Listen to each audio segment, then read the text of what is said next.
Então, algumas coisas que vocês precisam saber. Semana que vem é a aula de revisão de prova. E a coordenação pediu para que os nossos encontros agora sejam virtuais na semana que vem, tá certo? Então, a gente vai ter semana que vem de encontro virtual, não vai ser presencial, tá? Não venham presencialmente, porque a instituição provavelmente não vai estar aberta, vai estar com sala aberta. Então, estejam cientes, comuniquem isso nas turmas, tá? Que as nossas aulas, nossa próxima aula vai ser 100% virtual. Se você quiser assistir em casa, deitado, quiser assistir depois, e não é só com a nossa disciplina, tá certo? A semana de revisão toda, ela é virtual. Parece que só não vai ser virtual se o professor já tiver reservado alguma aula prática, o que não é nosso caso, né? Não faz sentido a gente reservar aula prática em semana de revisão, tá? Aí a gente vai entrar em outubro, dia 6 não, né? Durante a semana, de 4 a 8, a gente vai ter nossa semana de avaliação, da mesma forma que vocês já estão acostumados, tá? A prova ela vai ser na SDU, não existe nenhuma disciplina que esteja livre da SDU a priori, tá certo?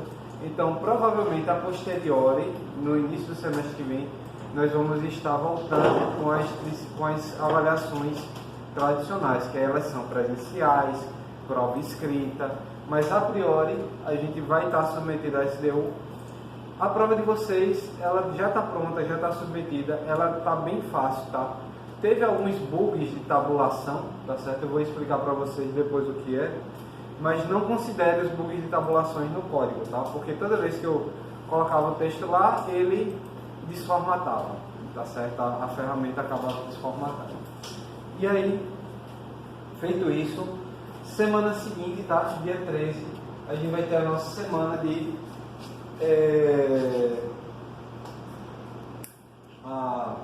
resolução de prova, tá certo? Para até explicar se por algum motivo você ficou com alguma dúvida em alguma questão, tá certo? Feito isso, a gente tem 20, 27, 23 e 10. A gente vai ter aqui aulas, 4 aulas, que vai ser com próximos slides, que são variáveis indexadas e funções. E se preparem que eu acho que o conteúdo de hoje é mais difícil do que os próximos, mas não são conteúdos fáceis, tá? Mas devagarzinho a gente vai, né? Dia 17, então a gente vai ter 4 aulas depois da nossa resolução de prova. Dia 17, novamente a revisão para a prova, e 22 a 26, semana de prova, e tomara que não tenha ninguém querendo ser campeão aqui, tá certo? E por algum motivo o calendário mudou. Calendário, velho. Tá doendo comigo, o calendário travou. Calendário travou. Ele ainda fechou meu Chrome, velho, só de bobeira. Eu não tenho pra que ter isso. Aí você vai ter o gerenciador de tarefas. E aqui você tem várias coisas, tá? Por exemplo, os processos que estão executando na sua máquina. E aí você pode, sei lá, eu não gostei do aplicativo de suporte à impressora. Você vê que ele está ocupando uma memóriazinha, né? Você vem aqui e finaliza ele. Aí eu não vou poder porque eu vou precisar da permissão de administrador, né? Como eu não estou no usuário administrador, mas em casa você conseguir fazer isso. Esse cara aqui, eu não quero ele, aí eu finalizo ele, ele sai. Esse cara aqui, eu também não quero ele, sai. Acesso negado.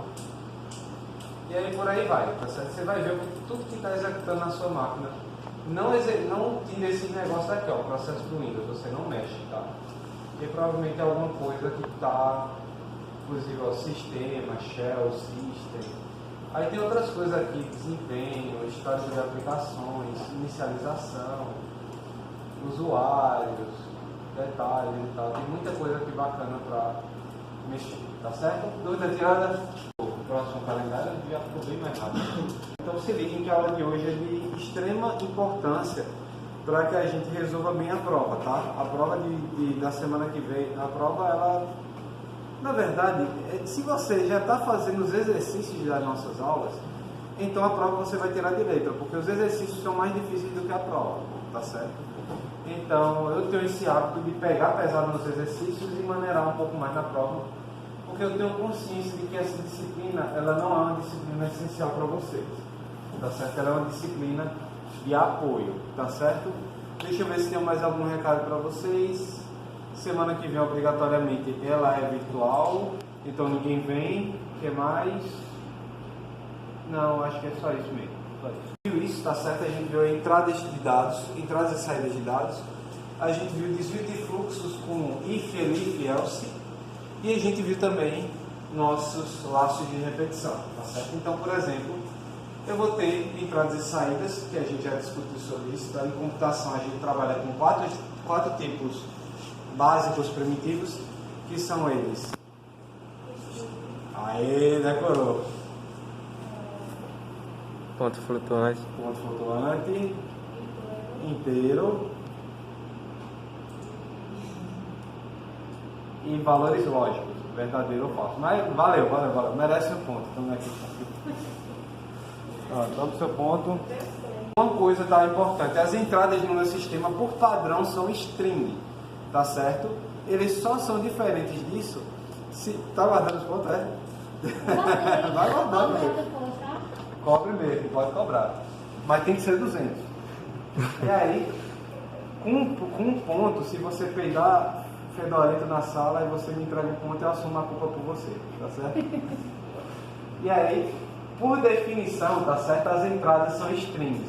Se você quiser um outro tipo de entrada, você vai ter que especificar, tá certo? Por exemplo, se eu quiser inteiro, eu tenho que dizer que a minha entrada ela é inteira. Inteiro, entrada. Se eu quiser ponto flutuante, float, input. Se eu quiser um valor lógico, bool, input, tá certo? Ele já é string por definição. A gente fez alguns casos de entrada, tá certo? E entrada não é uma coisa assim tão fácil de se lidar no início, né, quando você começa a aprender a programar, mas depois você manja tranquilo, tá certo? Então a gente falou sobre documentações e a gente falou sobre a nossa parte de desvio de fluxo, tá certo? Com se não, se e se não, tá certo? Então essa parte de desvio de fluxo já começa a trazer um senso de heurística para os nossos códigos. Para quem não lembra, heurísticas são estratégias usadas para resolver problemas, tá certo? Então, por exemplo, se você... Deixa eu dar um exemplo bem banal, tá? Então... difícil. Geralmente, por exemplo... Pronto, uma coisa bacana. Galera que quer fazer bolo. A galera prepara o bolo, coloca no forno.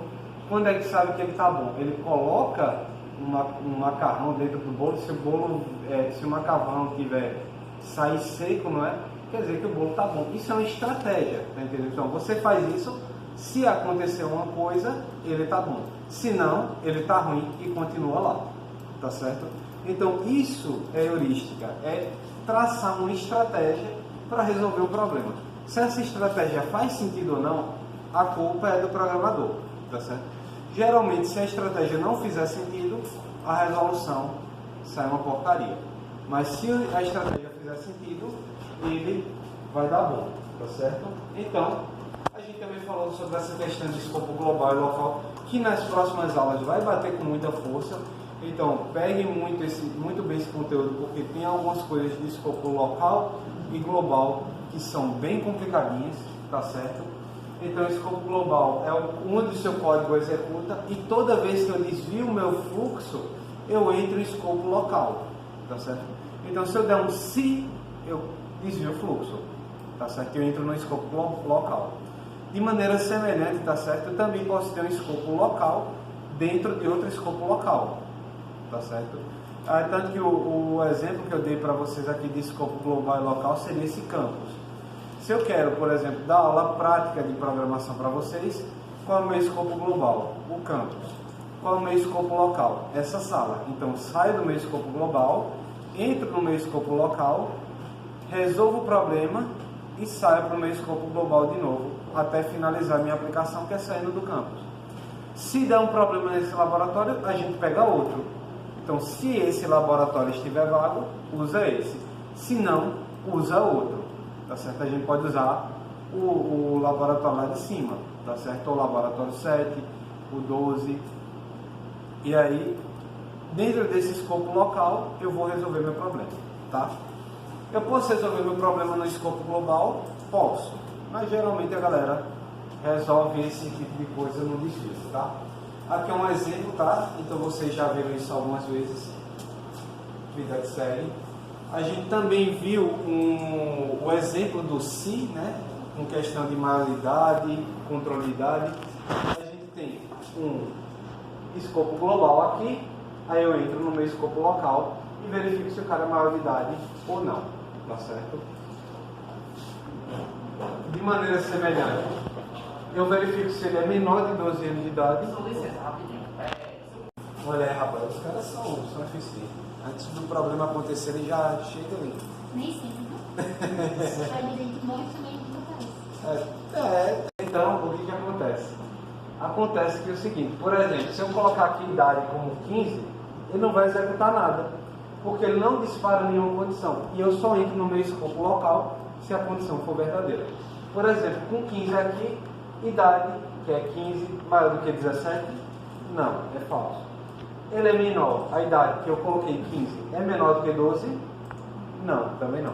Então são duas condições que são falsas, ele não vai executar nada, tá certo? Se eu colocar 17 não, 18 é maior do que 17? É, então eu entro aqui.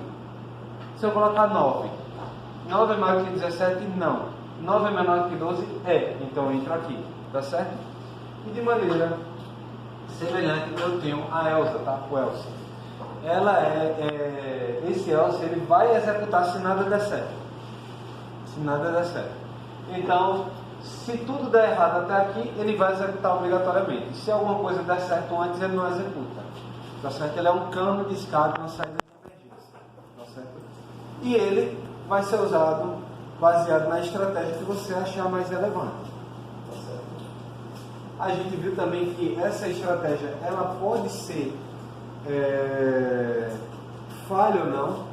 Tudo vai depender do programador. Entendeu? Que o computador, ele não vai pressupor se aquilo faz sentido ou não, tá certo? Quem tem que pressupor isso é você, tá certo? É você que vai dar a lógica do negócio. A gente viu essas questões aqui. Vocês têm alguma dúvida dessas questões? Não, tranquilo, né?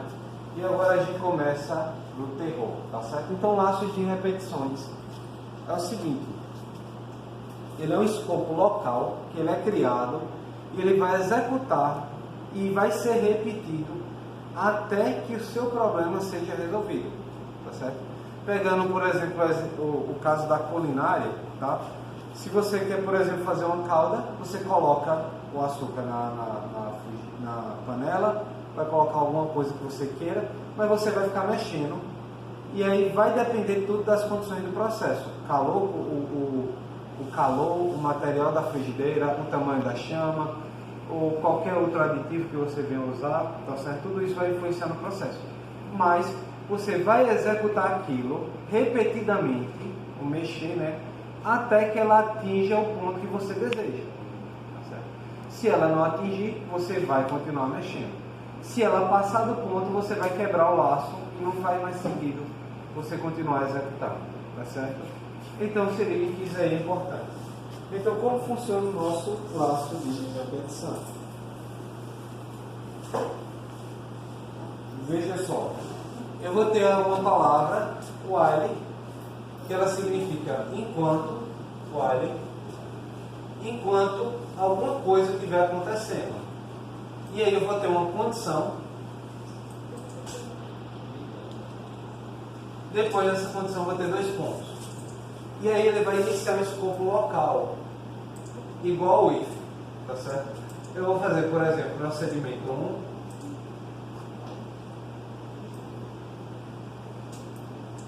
procedimento 2, o 3, e é sempre importante que eu tenha um mecanismo que ele controle minha condição. Por quê?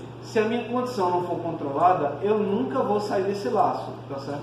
O que caracteriza um live lock. Vocês sabem o que é um live lock? Mas sabe o que é um deadlock? Sabe o que é um deadlock? É uma chave do MMA. Deadlock é quando a aplicação morre, tá certo? Ela literalmente trava e de lá não sai. Ela travou mesmo, morreu. Não responde mais, não faz nada, não executa nada e não sai do canto. O live lock ele é semelhante, tá? O live lock ele acontece quando a aplicação ele não travou, ele está executando, mas ele não está saindo do lugar. Então ele está executando uma instrução inútil, que de lá ele não vai conseguir ir para canto nenhum, mas ele está lá executando. Então a chance de você cair num live lock é alta se você não controlar essa condição. É praticamente certo. De vez em quando, inclusive, eu ainda caio nesse negócio. Então você vai controlar aqui a condição.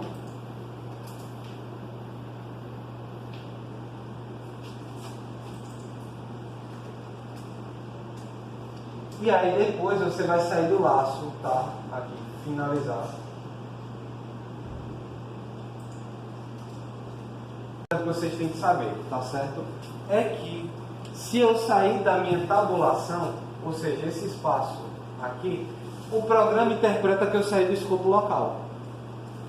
Então, se eu trouxer essa instrução para cá, ele imagina que isso não está dentro do meu laço, tá certo?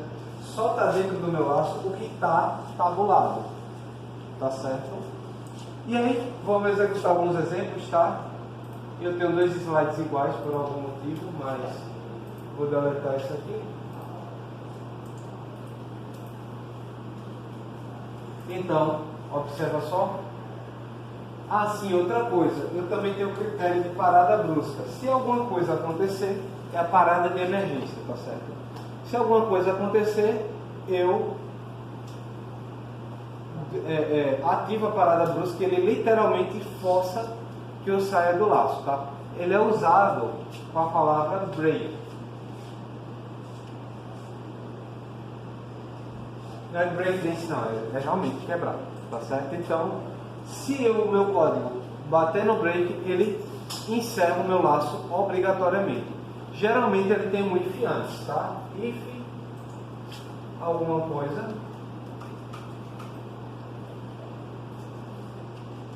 dois pontos, break, tá? E aí ele quebra. Então, um exemplo bem clássico disso é verificar se o cara digitou um número ímpar. Vamos lá executar esse negócio. Como é o código? O código é assim. Eu vou deixar ele em texto grande para vocês verem, na fonte do tamanho desse. Tá certo? Deixa eu diminuir esse negócio aqui para não ficar muito claro para vocês. Ok? Então, vamos executar esse código aí.